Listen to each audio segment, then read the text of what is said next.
Hey everybody, welcome to my apartment. Because we have to be inside and there's a big rainstorm, I thought I would take you on a virtual tour of Japan by Google Earth. It's kind of cool to be able to do this.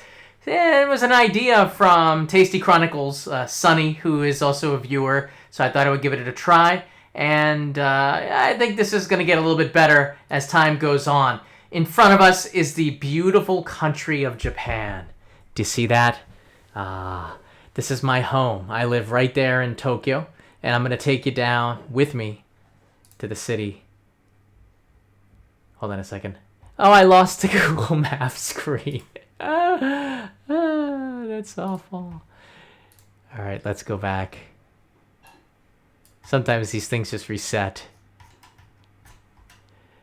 So let's go down to central Japan, which is right in the center of the screen there. We're going to fly in. As you can see, the neighbors to Japan, Taiwan, China, Korea. And we're flying in here.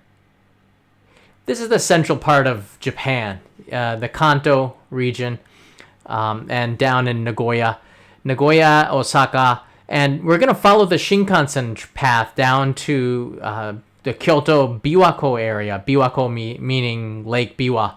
And I also want to show you why the Shinkansen does not go into the mainland, doesn't go straight to Osaka. It kind of wraps around. And if you look at geography, you'll know why. Let's go in here. I'm going to remove these photos. We'll take a look a little bit later on.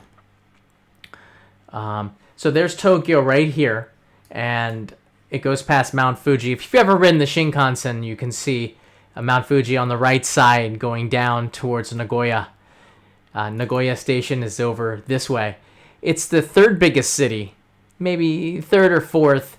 Fukuoka is growing inside, but Nagoya is known as being the industrial heart of Japan. There's a lot of factories. Toyota is not that far away from here.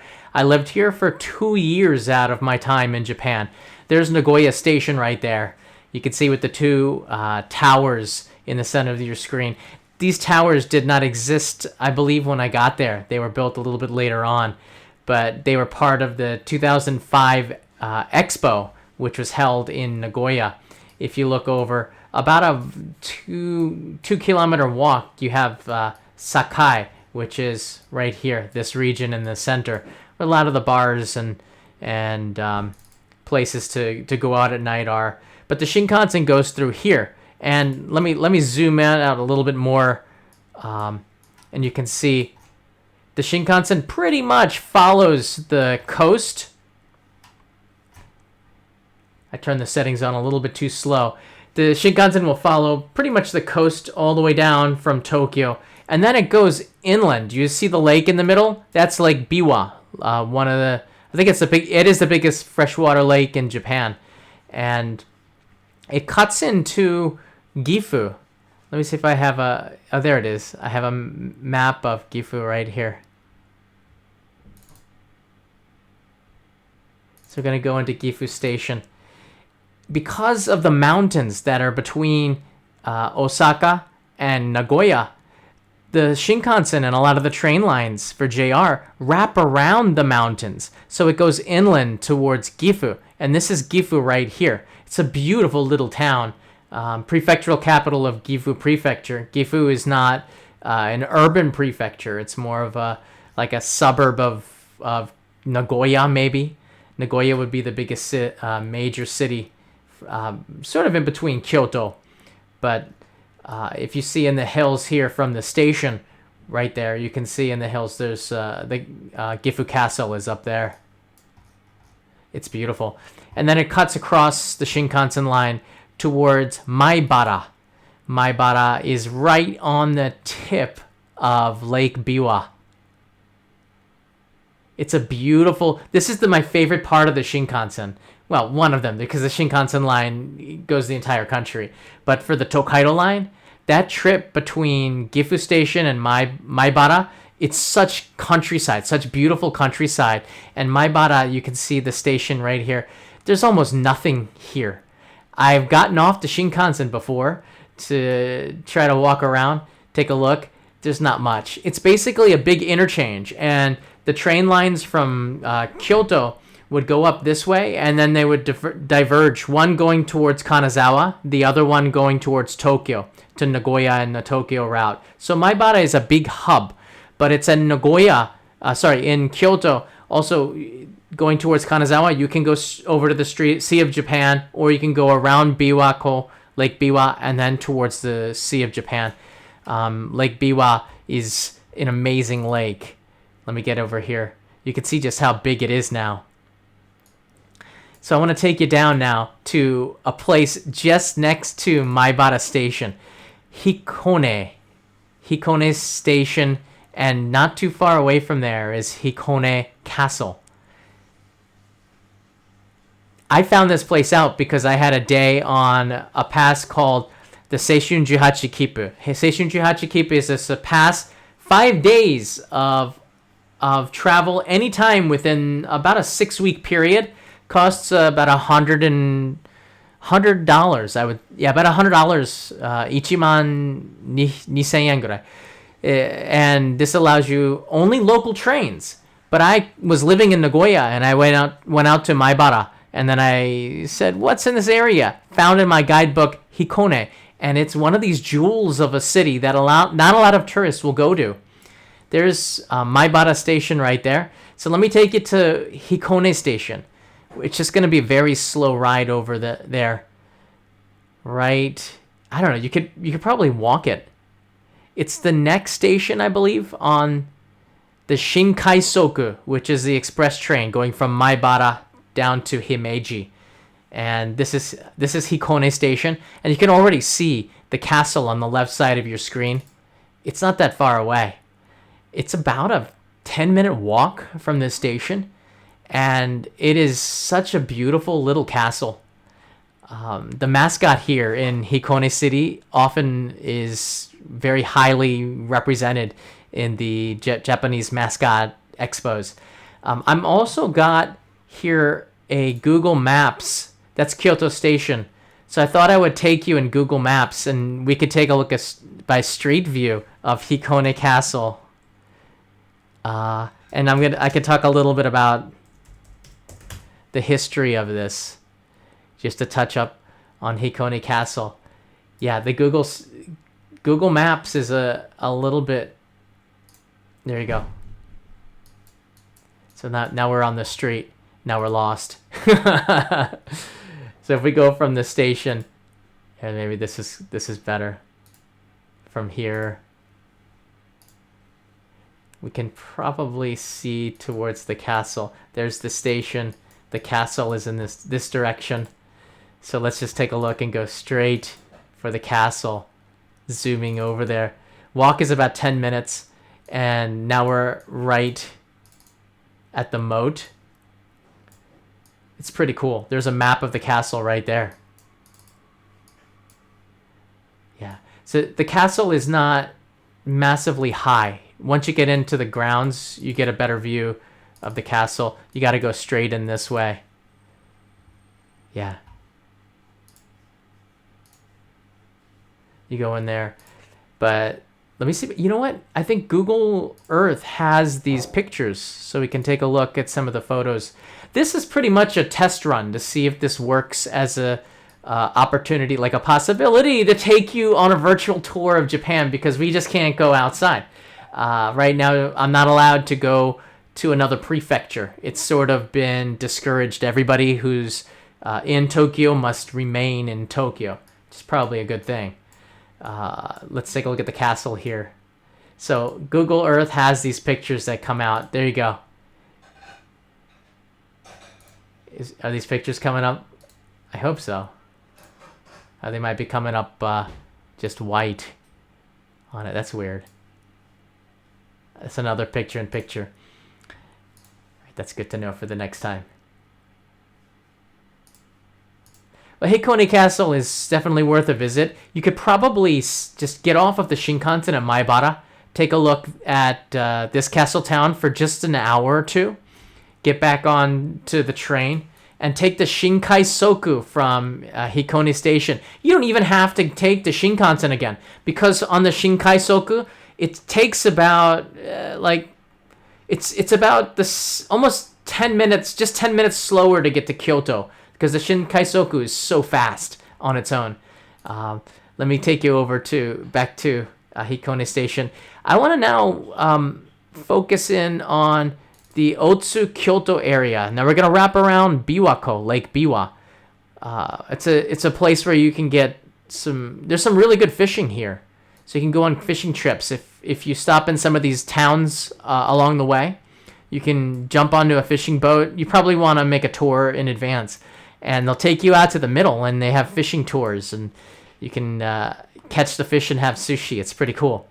This island right here, you see in the center, this is where they catch fish for that 1 year in a bucket episode.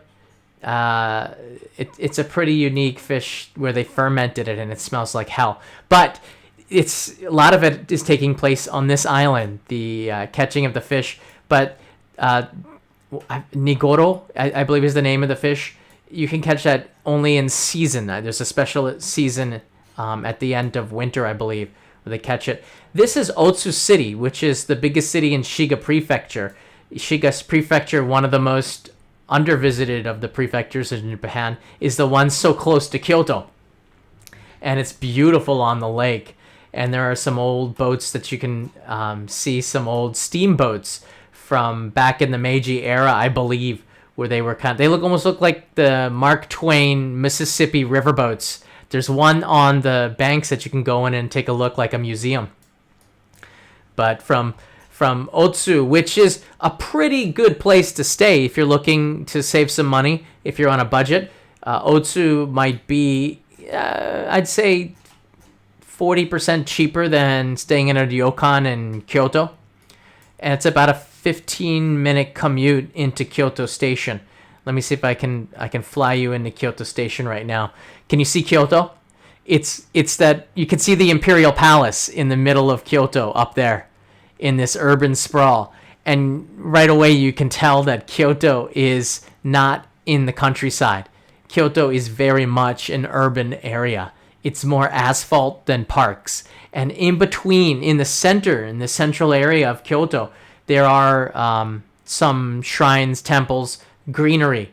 But for the most part, a lot of people are surprised that go to Kyoto for the first time that it is so urban.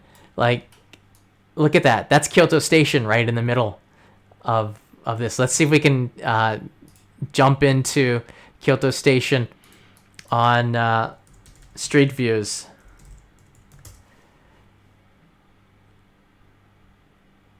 It's so shocking to people when they come and they get out of the station like, wait, where are all the temples and shrines? Yeah, you gotta work to go and see that. Right in front of you right now is Kyoto Station, which is, it's so cool that we can be here. So let me take you out to the front. Wow, people. I'm not used to seeing all these people. There's Kyoto Station. Wow. Look at this beautiful building. Kyoto Station was there it is in the Google Maps. Kyoto Station was built right before the Nagano Olympics in 1997, and before this it was a much older structure. This one was so modern when it was built. I think it was over $1 billion to make this, and the inside of it, when you come out of the Shinkansen into the main entranceway before you exit the station, it is just so amazing, the glass in there. And there's also an escalator that will take you all the way up. Hold on, let me get back into this. It will take you all the way up to the top area where you get a pretty nice view of the city. But I don't know, it feels like you've just gone mountain climbing. Wow, look at all the people. Kyoto is like this all the time. There's Kyoto Tower. And the buses here, this is how you get around Kyoto. I can say to you that like, there is a subway. There are trains. There's the Keihan line that runs up along the river towards Gion from Kiyomizudera. but it's the buses that get you around the temples, and it's not so fast. It takes a while to get from Kinkaku-ji to the station. Is like almost, I think it's, depending on traffic, like a solid hour sitting on the bus. It's shocking to people how crazy Kyoto is. Here on the top, you can see the bus listed both in Japanese and English, and I think that makes it easier for foreign tourists. It says here, hold on a second. Yeah, these are the D3, the other temples. This bus here takes you to Kinkaku-ji, I believe. Yeah, if you're wrapping around.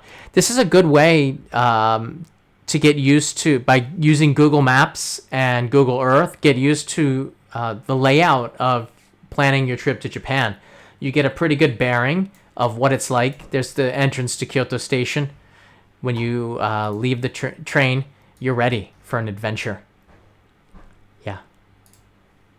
Let's go back here to Google Earth. We're going to go out now and fly to a different area. It's just like flying. I'm going to take you to Kinkaku-ji right now. So I want to just show you from Kyoto Station how far away it is to get to Kinkaku-ji. You got to go through all this urban. There's Nijo Castle, and boom, there you go. That's crazy. That is quite a ride by bus to get there. And you can see just how beautiful this is. Again, like the only time that you can really go and have this peacefully to yourself is 30 minutes before it opens. You'll be able to get to the gate. And as soon as they open the gate, you sprint to get your ticket. And then you can go to the observation area, which is right here. Yeah. I'm kind of moving into the Google Earth here, right to the observation. Yeah, right there. And you can see on the top of your screen, that is Kinkaku-ji. That is Kinkaku-ji. The photos don't come up inside of the Google Earth within the software that I'm live broadcasting with, so that's a shame. But I can take you to Street View, and let's see what Street View has on offer for us. Kinkaku-ji. Kinkaku-ji is called the Golden Temple, the Golden Pavilion. But I have to tell you, like the first time you see it, it's pretty impressive. But I don't know. It's just, for me, I'm not a big fan of it. Kevin wasn't either. Let's see if I can get a picture of this to pop up right in the middle of your screen. There you go. That's what it looks like. So from this area that I'm showing you in Google Earth, it is from right here in the center of your screen, this area. This is the place where you can see a direct line to it. But after the first 10 minutes, after it opens, it's a zoo. It's crazy. It's just stressful. It is very stressful. So we're going to zoom out a little bit here. And I always, when I go to Kinkaku-ji for filming, and when I made the episode on Kyoto, I cut across the city with this road. Do you see the one cutting right through the middle of your screen? This is a way to get to Higashiyama, the other side where the Philosopher's Path is. And this takes a solid 40 minutes to cut across to get you back to the Higashiyama, the mountain area. And you can see up here, I believe this is Kinkaku-ji. Just take us in here. Yeah, we're going down into it. This is the Silver Pavilion, a really beautiful place to go to. Both these are from the 17th century. This is Higashiyama, not so much. And the Philosopher's Path will basically follows the mountain line. And there's a lot of temples and shrines that go across here. That's pretty much Kyoto. I'll give you more of an in-depth Kyoto Google Earth tour in another live stream. But for this, I want to take you around Lake Biwa, because let's see if I can get a little bit further out here. Because I think this is one of the most underrated places in the country, because there's not really any tourists that are in this area. When you get to Kyoto Station, You can just take the train and go. Let me pan out a little bit more. There is a slight echo, so if I'm stuttering a little bit, it's because I'm messing myself up with the echo in the headphones. Just go up on the left side, the west side of Lake Biwa, and this will take you down the Sabakaido, which is the mackerel road, where the fish from Obama City would come to Kyoto. That's where they got most of the fish. So I'm going to put in here Obama in Fukui Prefecture. And I spent a good amount of time in Obama when I was hitchhiking, because it's just one of these places that's so far away. It's inconvenient enough that if you do stop there for a few days, because you're probably never going to be coming back. It's so out there, and it's such a beautiful city. Check it out. The bay here is protected very much. So if there was a tsunami or a wave, it's protected by these two little peninsulas jutting out, and there's a gateway through them. On the tip from Obama City is a nuclear power plant, which I didn't know existed. This is the nuclear power plant. I believe this is. Does it go to Kyoto? It hits all of most of the Sea of Japan side in this area. But I didn't know this was a nuclear power plant until we took a boat around here, and we were looking at some of the really beautiful landscape of the geography of this part of the island. And then in the distance, I could see the nuclear power plant. I'm like, whoa, I didn't know about that. Now I do. Not that there's, anything to be scared about. It was just, I didn't know. But you can see here, this is the Wakasu area.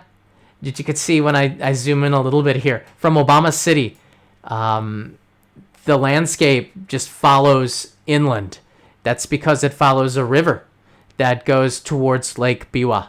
And this was the start of a path called the Sabakaido that went through what's called the Wakasu area. It's very beautiful. And if you get a chance, they have been putting a lot of effort into tourism to make these spots really interesting. And at the end of it, again, you can hike this. I think my friend Dean did it. I think it took him about 3 days to hike this. And he said that the road signs were very poorly marked, which is great, because that means you are on an adventure. Bring a compass, or a sextant or something. No, you don't. That's for the sea. But it's pretty adventurous to do that. Now the Sabakaido will I believe there's 2 ways you can go. One through the mountain, and one that goes along Biwako, Lake Biwa here. On the side of Lake Biwa right here is a lot of places where Shiga has their rice. And Shiga Prefecture is very famous for their Wagyu. It's called Omi Wagyu. And it's one of the top 3 in Japan. Matsuzaka Gyu, Kobe Gyu, and Omi Gyu. And you know what? I don't think you're really going to get a bad Wagyu anywhere in Japan. But Omi Gyu is just one of these places that's very famous. And when I say Kobe Gyu, I'm also talking about Tajima Gyu, because Tajima Gyu is the best of the best of the Tajima Gyu is picked as Kobe beef. And that area is in Hyogo Prefecture. And maybe I'll take you that way, because I got some videos I can insert into this from my hitchhiking trip that'll make it pretty fun, I think, to take a look at that. So that's Lake Biwa. The Shinkansen line, and this is the second part of this I wanted to talk to you about. The Shinkansen line, for those of you who look at the map, it goes inland to Lake Biwa and wraps around there and goes down towards Osaka, right here in the center of your screen now. It does not go on a straight line, because right here you have mountains. So obviously a straight line from Nagoya to Osaka would be much, much faster, but you just can't do that. But there is a train line that does, and it cuts through the center of the center of this. That's the Kintetsu line. Kintetsu, you can see. Let's just go and sit in here. You can see the train tracks. Kintetsu cuts across from Nagoya to Nara, and that is, besides the Shinkansen is faster, but you can also take Kintetsu from Nagoya, and it'll give you a more scenic ride. You can see here, this is the highway cutting across, and just above the highway, you can see the Kintetsu line wrapping around, and it's got on the left side houses, farms, on the right side mountains. It's really beautiful, scenic. I've ridden this a few times. I think it was about 3,500 yen from Nagoya to Kyoto, about $30. But the trip was always really peaceful, and it wasn't as crowded as JR. So I do recommend Kintetsu. Take the local lines. Nara is right here, and that's Osaka. Hold on a second, let me get to Osaka. Osaka's right there, the Osaka Bay, and Kobe. Kobe's right there. Let me get back out to central Japan. Yeah, oh, there's Obama right up there. All this stuff here is just like 90 minutes away by Shinkansen. And for me, I try to take the local lines whenever I can, because there's just something really magical about, never mind the Shinkansen, but when you ride on the local Tokaido line, it is pretty cool, because you get to go a little bit slower. You see the people coming on and off. You get to see a slice of Japanese life, and that's why that Seishun Jihachi Keep, that it's actually like a youth ticket to allow. It's affordable to allow people to take a look at Japan without having a lot of money, and encourage people to go to local areas. And you don't really need the JR Rail Pass if you just want to take local trains and take it slow. You can buy these Seishun Jihachi Keep, and it's, again, about $100, 12,000 yen. And they're available 3 times a year at certain times. I believe it's in February, let me see here, in the summer, and again in the fall. They have this, there's in the winter. There's 3 periods. And it's I've done this so many times because it's so affordable. Hey, Tom Burns writes in here, $5 because maps of Japan are cool. Never mind the narrator. The maps are pretty cool. Yeah, I used to, before we had Google and the internet, when I was hitchhiking the first time in 2003, we didn't have like navigation GPS or anything. So I literally have, I wish I had it with me. I have a map about this thick of Japan, where I had to study the roads, and I had to study the kanji and map out old school using markers and stuff, so I'd be able to show people which way I wanted to go. And I remember those routes pretty clearly. One of my favorite hitchhiking routes was from Morioka to Akita, across on Route 47, I believe it is, going past Lake Tanizawa, I believe it's called, up there. Beautiful, beautiful. Nyuto Onsen is up there. It's like a milky white onsen. It's so beautiful up there in between Iwate and Akita, but I can't go there right now because, we're in a pandemic. But we can go by Google Earth. We can. This is pretty cool. So, should I keep this going? Yeah, why not? All right, I'll take you up here. So, we're finished with Lake Biwa, and I want to take you now just up here, because I was just talking about how beautiful this area is. You can see it right there in the center. There's the lake. This one is in the top, kind of in between Aomori on the top. On the right is Iwate, and on the left is Akita Prefecture. The 3 of these, and in the middle of it is the lake. And we have, let me see if I can pick up this onsen. Kyoto Onsen. There we go. See, I can pick it in. Go inside. Oh, wait. Wrong lake. I knew it was one of those two. This is taking us just to the top of the other lake right here. So up around this lake, they're so small. I don't know. It's hard to pick them out. So there's like that. Now it makes sense. That's Akita City right here with Oga Hanto, Oga Peninsula. And you see this part right in the middle. That is an imploded volcano right there.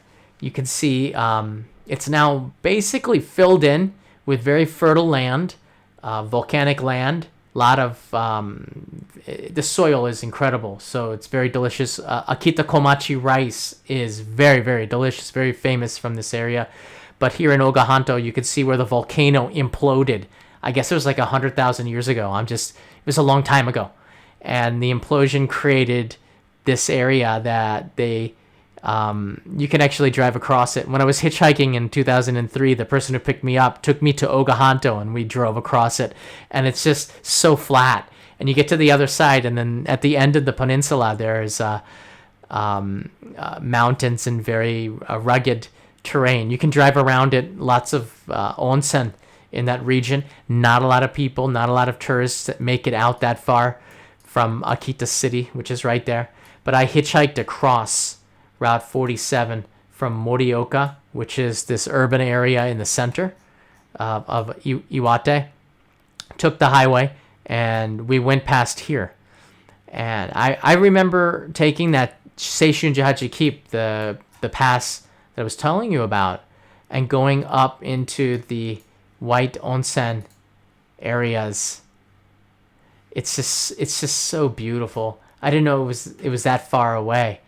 But Kyoto Onsen is one of the best in Japan.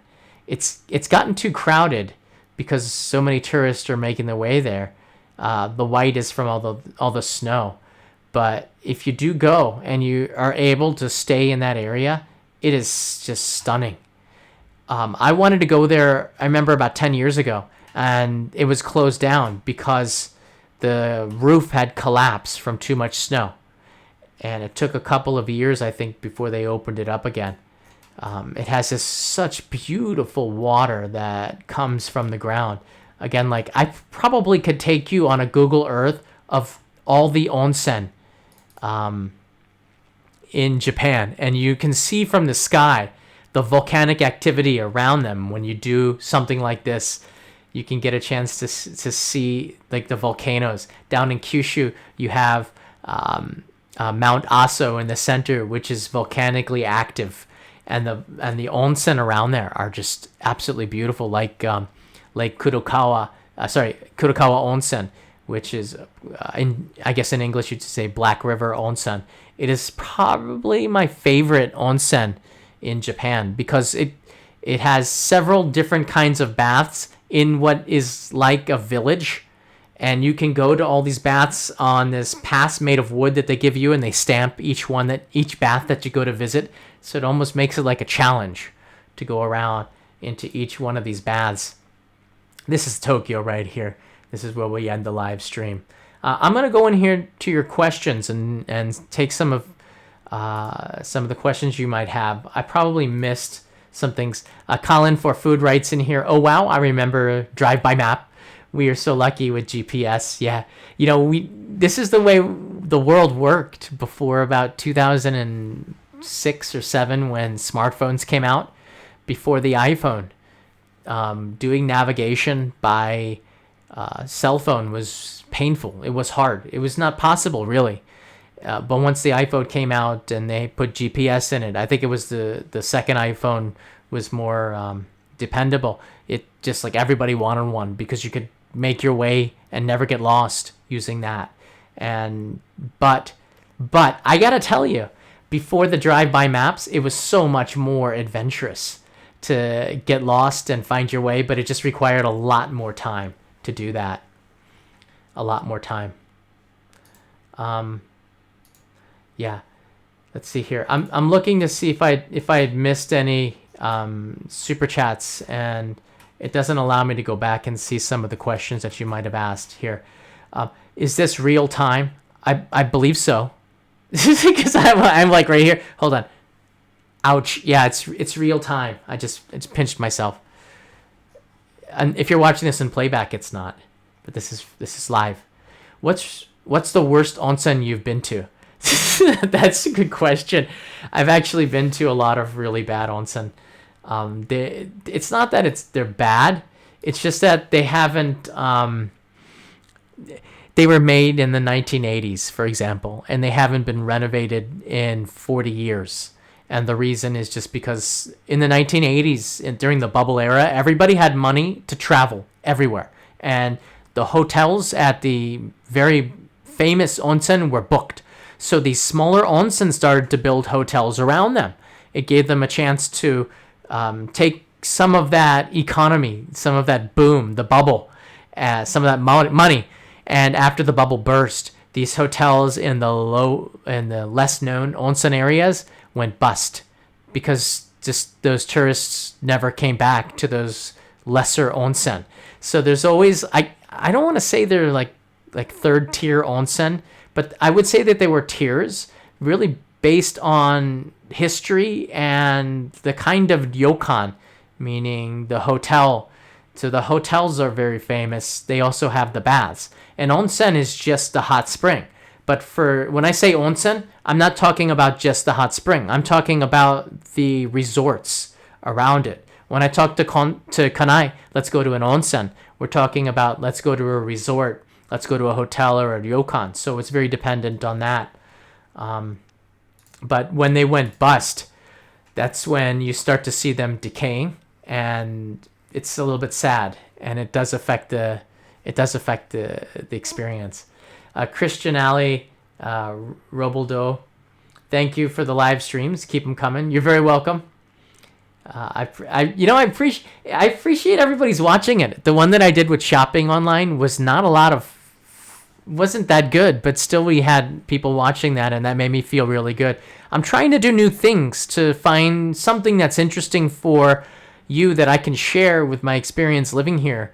And this is one of the ideas. I think I might do this, really research certain areas, and using Google Earth and Google Map, I'll be able to take you in on something of a virtual tour, it's pretty interesting. This is something that anybody can do, really. Let's go back to the questions here. What were your plan B when you get lost? When I get lost, ask people, talk to people. As long as you can say the name of the place, doko desu ka? Like, where is it? People would respond. And if they couldn't speak English, bring a pen or a pencil and a piece of paper, and they'll draw you a map or try to write it. Here's something that I think will help you understand a little bit about Japan. Japanese study English. Everybody has to study English used to be from junior high school, but now starts in elementary school. They study English. They don't study speaking English. So if you want to communicate with people, the best thing to do is to have a pencil and a pen and a piece of paper, and you can ask a question in slow English, and they can write the response. Because, number one, they might be afraid just to speak and make a mistake with pronunciation, but they also might be afraid that they don't know the vocabulary verbally, but they can write it down. The good students all studied and memorized how to spell the words and the English, and they were on tests. So you have to just think a little bit differently. Japan's skill is, the younger people are a lot better, but everybody who's over 30, I would say, they're much better with written English than they are with spoken English, just because they haven't had a chance to practice. So write it down. That's my plan. My plan B was always that, and I never had a problem with that. That's a great question. I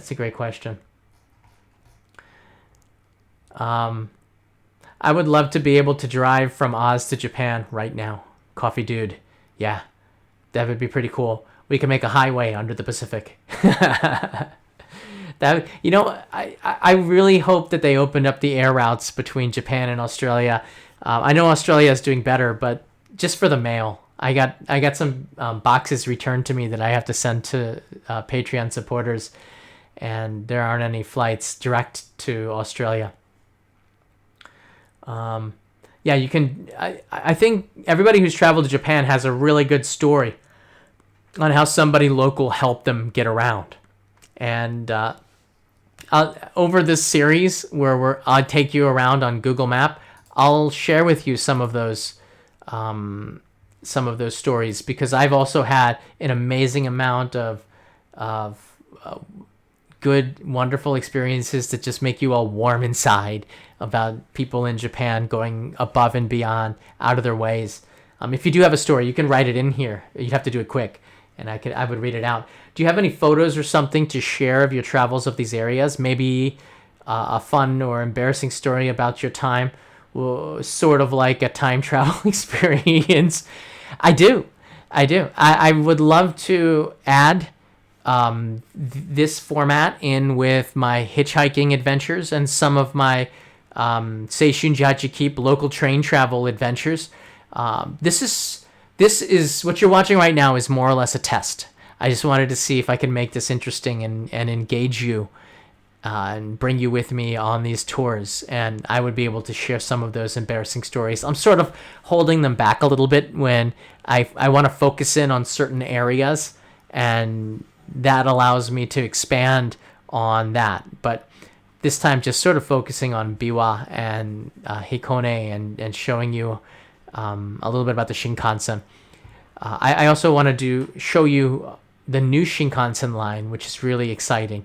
And I believe I have access into the construction of it to make a video on, which is going to be pretty fun coming up in the next couple of months. A guy gave me a canned coffee on a bus after I gave him my seat. That's so nice.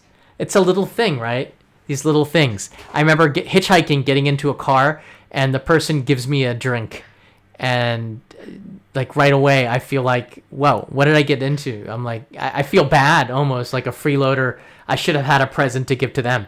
So when I was hitchhiking, I would have a business card or a postcard, or you should bring something from your hometown, maybe a postcard from New York or wherever you're from. You can give that to people who do something kind to you. Give them your email address to keep in touch.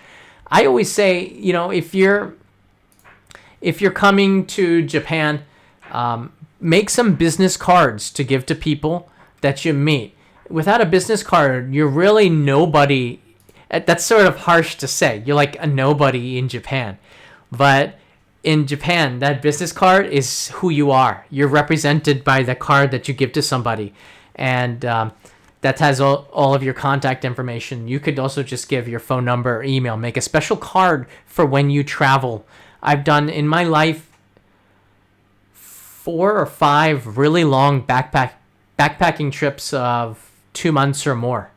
The longest was 9 months of backpacking where I didn't go home. I just went around the world on an around the world tickets, slowly stopping in places and backpacking and getting back on a flight to go to the next area. And I had cards made up with the email address at the time. This was 2002 and 3. And I gave them to people and was able to keep in touch for a good period of time because I had something to give them. And on the other side, I had a picture of Japan to say that I was living in Japan. And that's just something small that you can give to somebody if they do something good or somebody that you want to keep in touch with. Always take business cards. They're so easy to fit into a backpack and very cheap to make. Make a couple hundred of them. Business card culture is big in Japan, even with proper social rituals on how to give and receive cards. That's from GCKE. It doesn't even matter so much if you're a visitor. The proper way to do the card, which is to have hold it with both of your hands because it's important, and present it to them. If they're above you in rank, you would make sure your card is underneath theirs. I always try to go at the same level and let them decide if they go above or below, and then it works out. I don't make the mistake, then he does. I let him, you slowly come in, and if you're indecisive, you might just stand there wondering, do I go above or below? But it can happen so fast sometimes you don't even remember. But I'm trying to stay very humble and never see myself above anybody else. So I'm not really into that too much. I just give the card and I examine it. I look at it and give it some inspection, like it's very important. It should be. Look at the name and the position and maybe ask a question. I like to repeat their name. When I get the card, I will say the name out loud and look at them, because mentally it helps me remember, especially if you have a dozen people around a boardroom table. I get the card and I say, Ota-san. He goes, hi. So then I remember Ota-san because I've said it once and it just sticks in my brain a little bit. So then when I'm doing the email, I can remember that face just a little bit. That helps me with business meetings that I've been in over the last many decades. Been here a while. Weird question. How is that vending machine restaurant doing in the current climate? I would say it's doing just fine.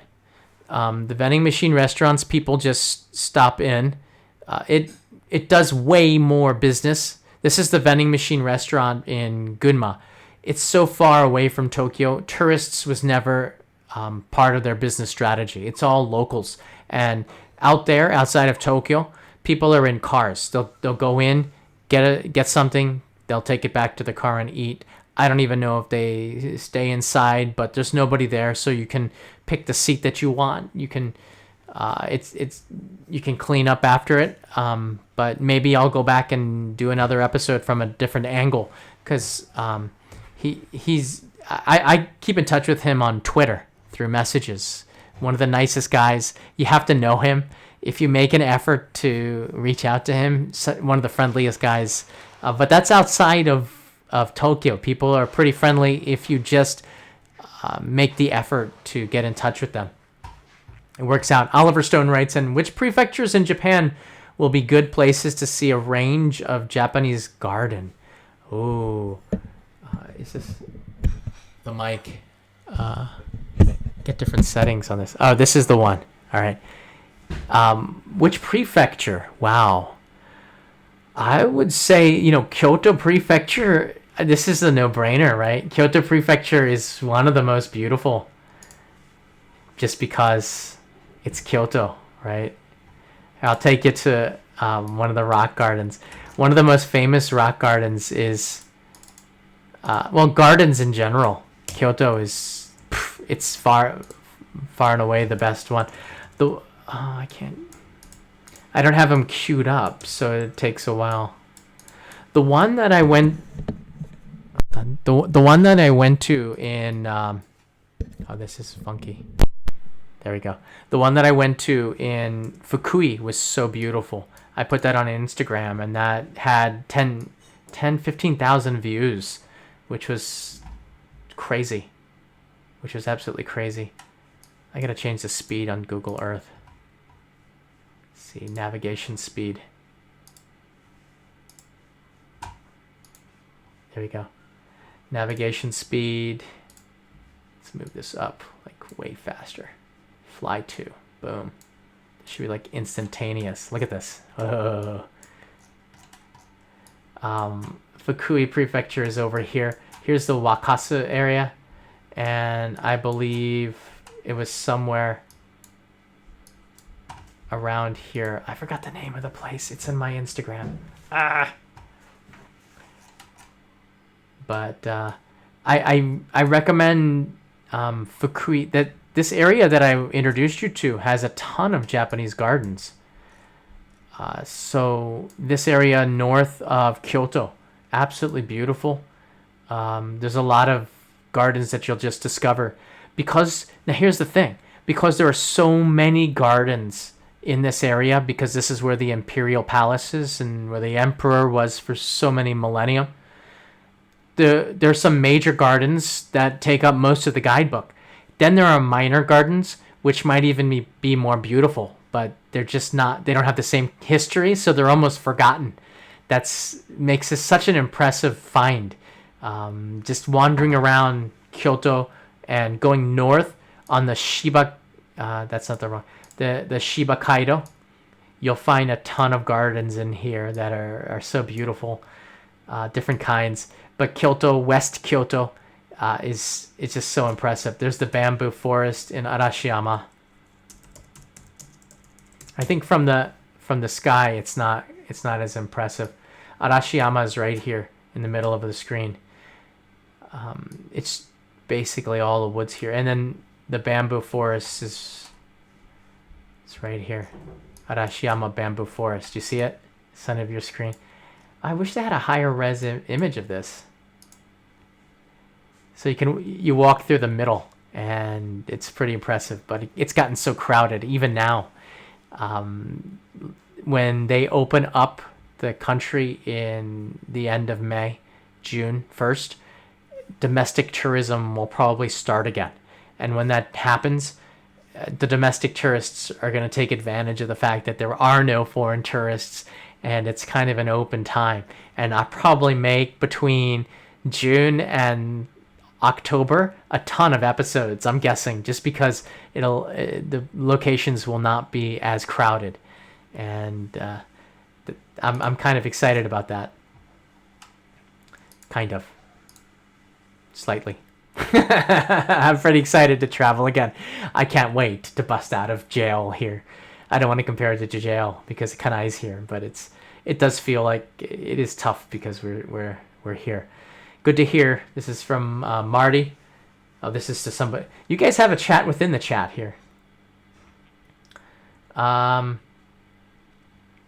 In intro 82, Nonobiki Herb Garden in Kobe is beautiful, and you get to go there by cable car. Yes, yeah, that's great. The places up on Mount Roko from Kobe are amazing. You can get there by cable car, or if you rent a car, you can drive up there. There's a music box museum that I thought was pretty nice. There's a ton of attractions. I think most of them might have sprung up during the bubble era. Again, people were creating so many attractions in the 1980s because they had so much money. So investors were investing in things to attract people to spend money and make more money. And these things just went bust. So Mount Roko has a ton of attractions inside of Kobe. It's worth going away from the sea into the mountains. The cable car is great. There's a ton of places to do, things to do. And the food in Kobe is amazing. There's so many, mostly for Japanese because they're more European influenced. But the restaurants the bakeries are very, very good. Let's see, I thought there were other settings. This might work a little bit better. Some more questions. Have you done the Philosopher's Path in Kyoto? Yeah, I've done the entire Philosopher's Path. You can walk it in about 3.5 hours if you go quickly.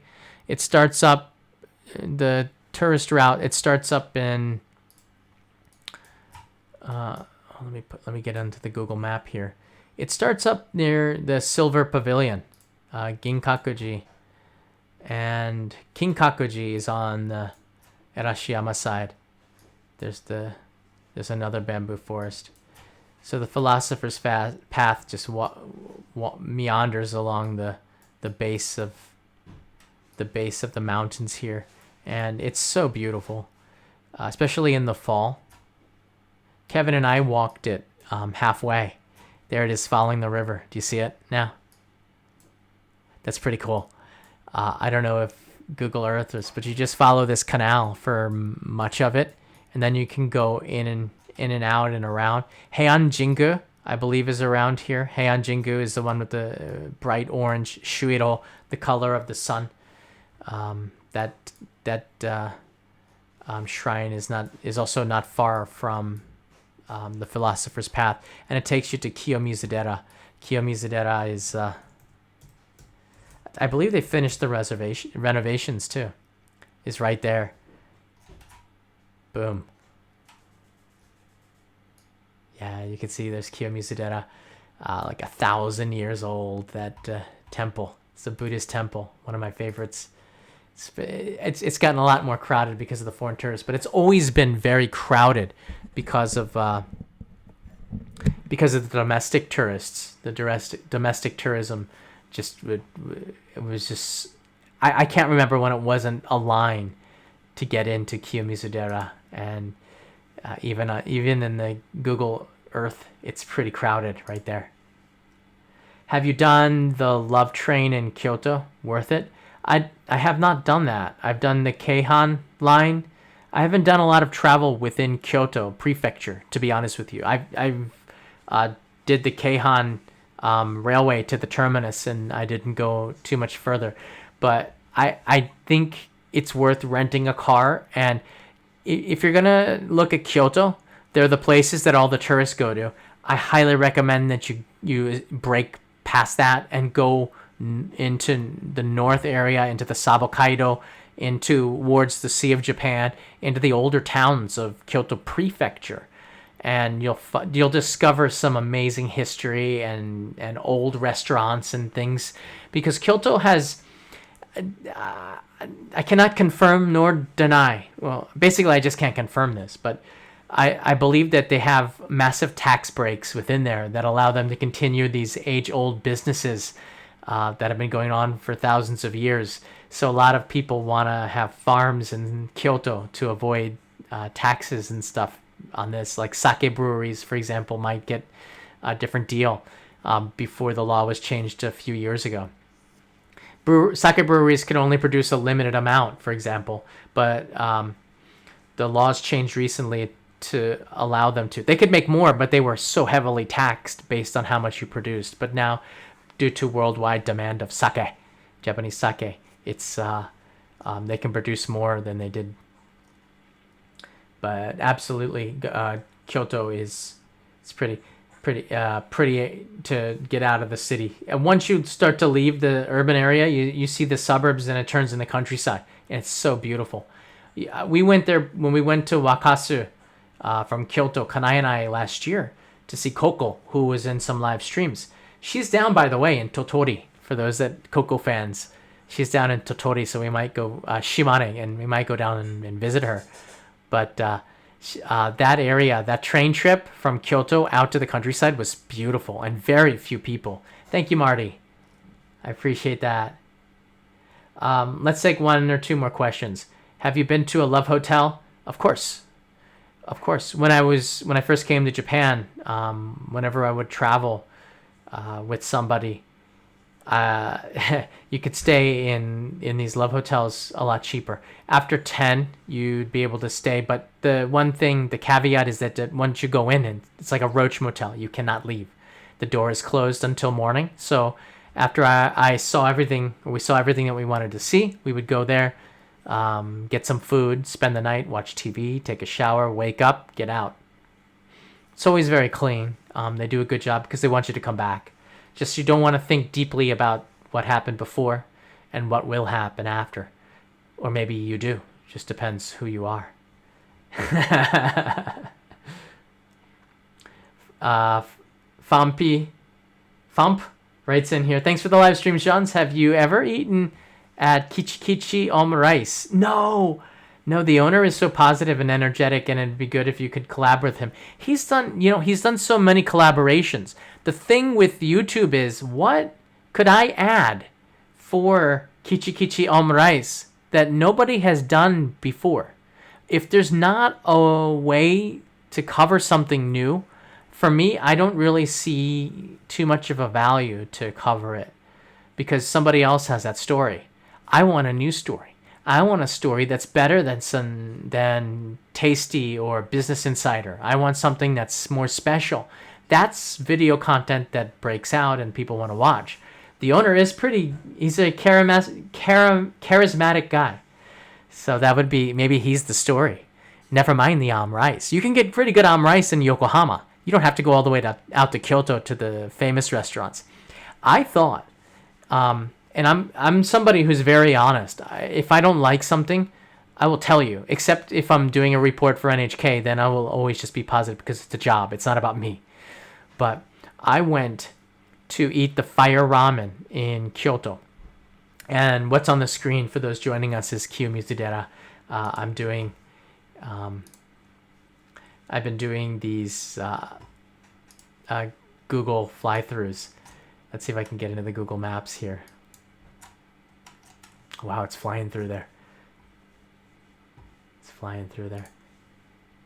So I went to the Fire Ramen, Men Baka Dai, I think it was called, and I remember going there, and everybody had said that there's always a line out the door, but there was nobody there.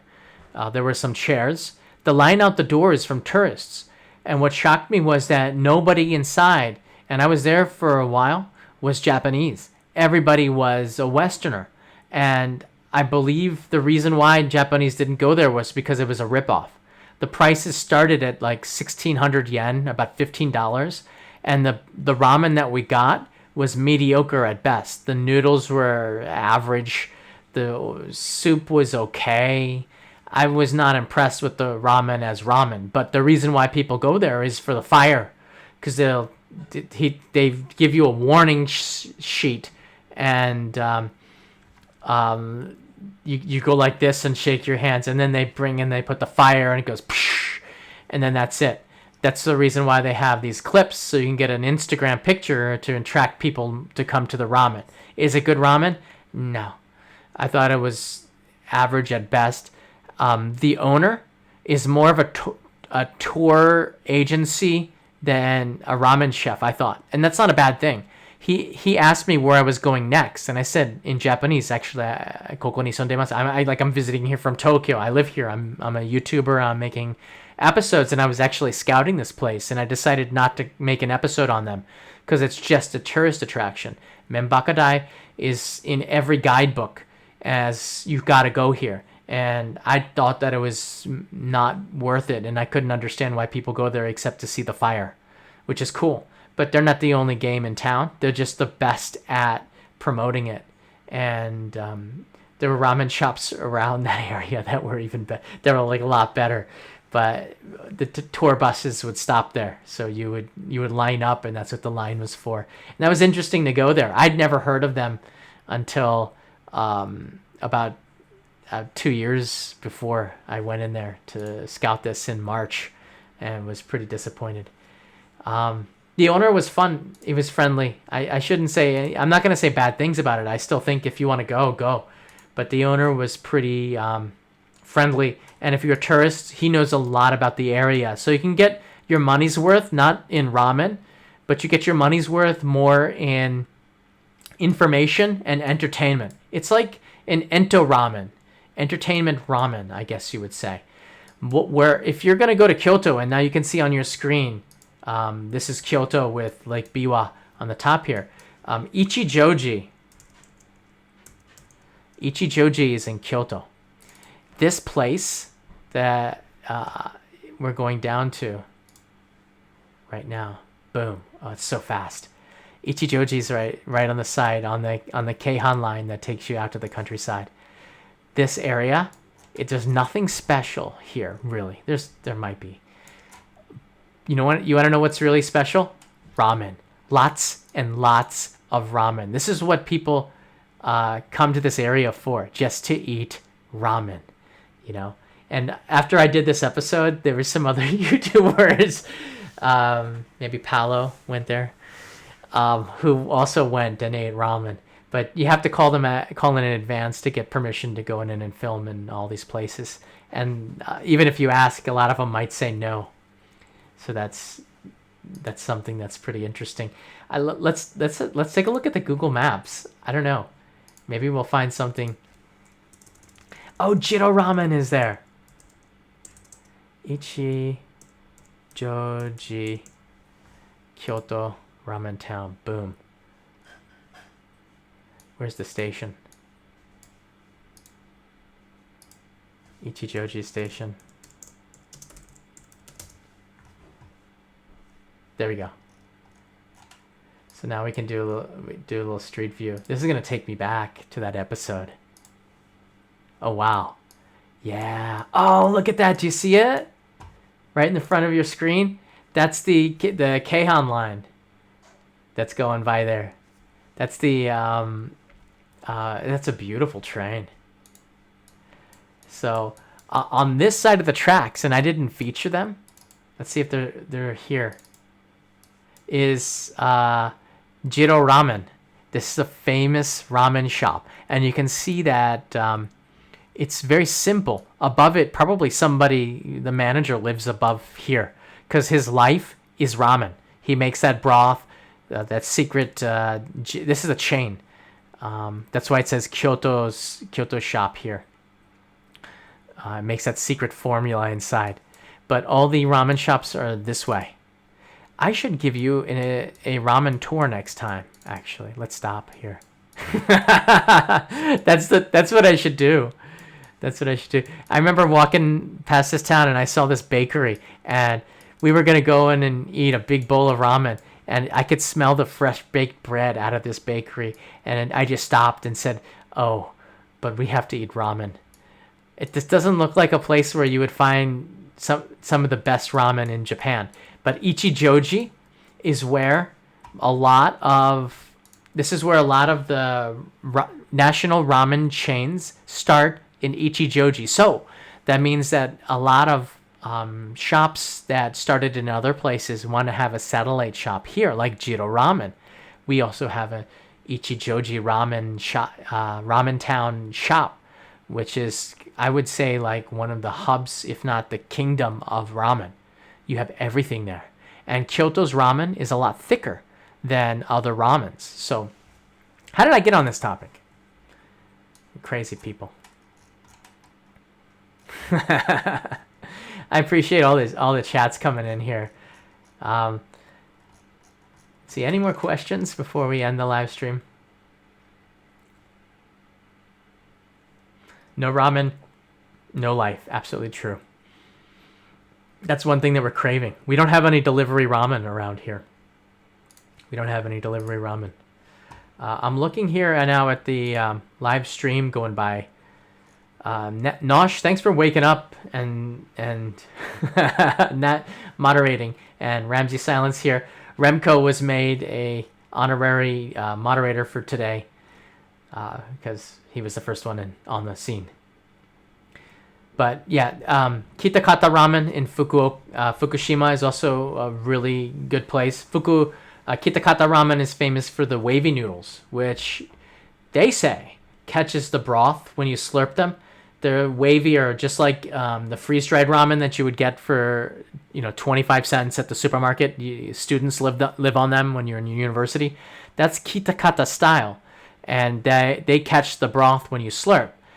When you eat the ramen in other places, they're straight noodles. The noodles are different based on if they have egg in them. Sapporo puts egg in them, so it has a different color to the noodles.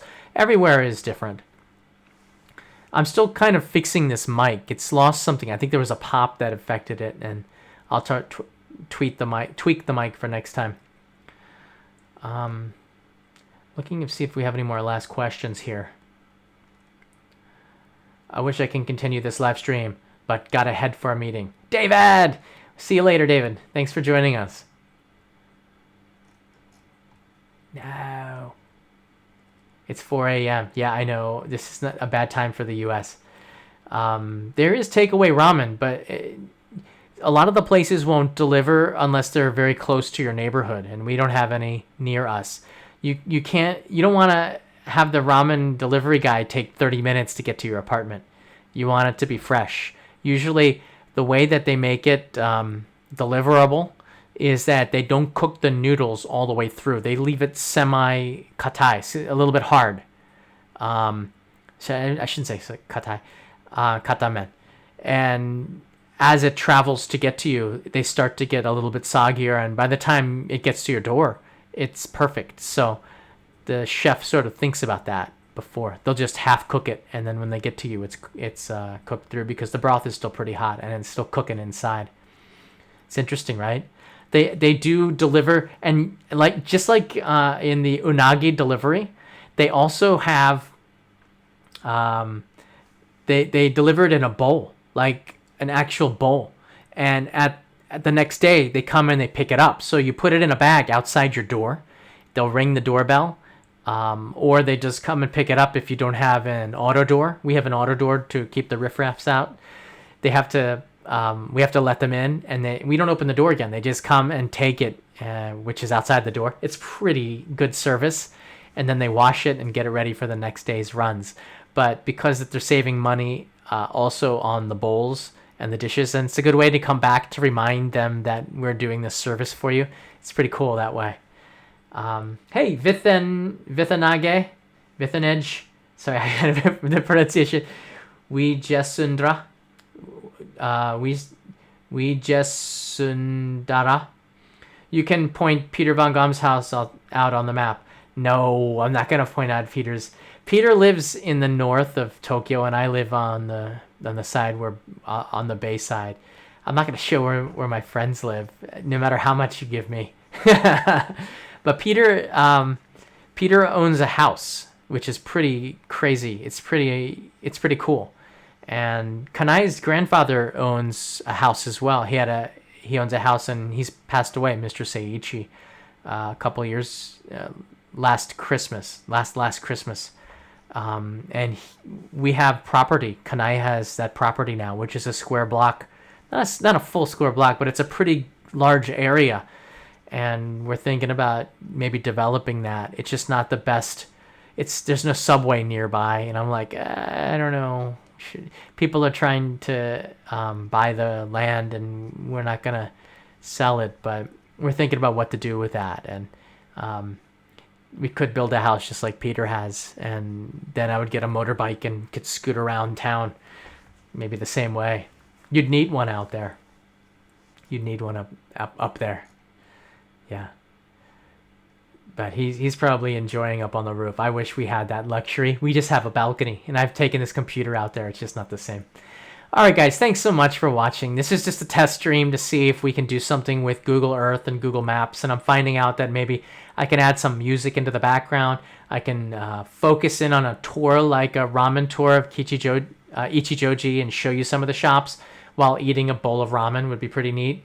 Do something fun like this, and this is something we could do together because we're all in this to win this. That's so cheesy to say, but we can't go outside, and in this state of emergency in Japan, although there's no penalties, I'm going to stay in a little bit longer, maybe for another 10 days until the numbers have pretty much stabilized, but we still don't know for sure. Better to be safe than sorry, and stay home, everybody. Thanks, and if you have a question, leave it in the comment below. I'll be doing a Twitch live stream, which is twitch.tv/onlyinjapantv. So there's TV at the end of Only in Japan, and you'll find that's my social media handle, Only in Japan TV, for most of the places, and you'll be able to find us on Twitch. And I'll probably do another live stream in a couple of hours, which is more convenient for everybody on the West Coast of the United States who's still just like groggy-eyed, like, what was this notification at 4 in the morning? I do apologize. For Marty in Australia, this is just perfect timing. I've lost the light now. So have a good day. Good night, everybody. I'll see you in a few hours on Twitch. And tomorrow, Kanai and I are planning to do another live stream to bring you something unique. We've also ordered some food, and we're going to have that delivered in the next couple of days, as well as a $50 can of Matsuzaka Wagyu. It's crazy, I know. Good night, everybody. Good day, wherever you are.